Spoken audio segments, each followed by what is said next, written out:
დანარჩენი იმედი ძალიან დიდია ახალ წესებს. განწყობა როგორია? კარგი, ხო? დადების პერიოდიც არის, ან გადამავალი უკეთდება.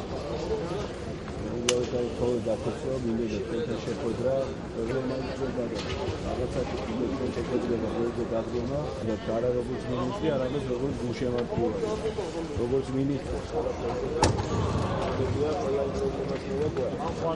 ერთგულებისთვის, თავდადებისთვის და ყველაზე მთავარი რაც არის ქვეყნის სიფრონეულად შევისაფრთხო ერთობლივად შემოწმება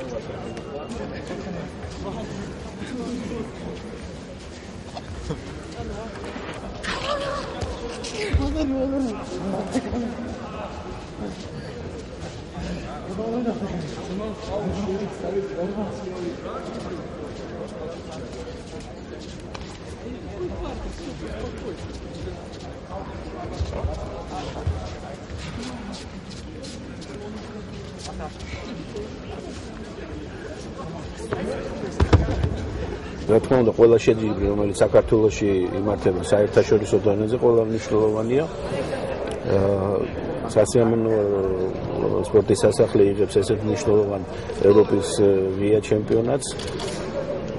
ორდღიანი ტურნირია და მე ვიმედოვნებ, რომ მაყურებელიც დაეწრება ამ ტურნირს და ქართული გუნდის წარმატებასაც ვიხილავთ.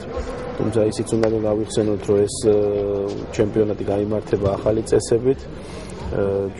აგრეთვე ჩვენ გვყავს რამოდენიმე ტრავმირებული ჯუდოისტიც, მაგრამ განწყობა ძალიან ძროულისუნარიანია, იმედიანია და მე ვფიქრობ, ეს საინტერესო ტურნირი მაყურებლისთვისაც და ჩვენი გულშემატკივრებისთვისაც საინტერესო იქნება. ფაქტიურად ეს ტურნირი ჩვენთვის როგორც ფედერაციისთვის არის ტესტი, თუ როგორ ჩავაბარებთ პირველად ასე ვთქვათ საორგანიზაციო მხარეს, ჯერჯერობით ყველაფერი მიდის გეგმის მიხედვით.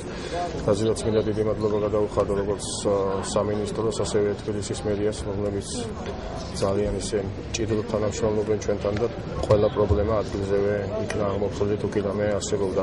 რაც შეეხება სუფთა სპორტული თვალსაზრისით, მნიშვნელოვანია გამომდინარე იქიდან, რომ ფაქტიურად პირველი შეჯიბრია ახალი წესები ტარდება, ეს ახალი წესები ფაქტიურად ძალიან რადიკალურად ცვლის ყველაფერს.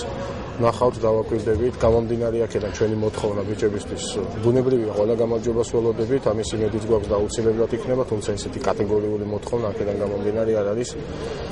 ასევე თუ გავითვალისწინებთ იმას, რომ არ ჭირდება ჩვენი სამი წამყვანი სპორტსმენი.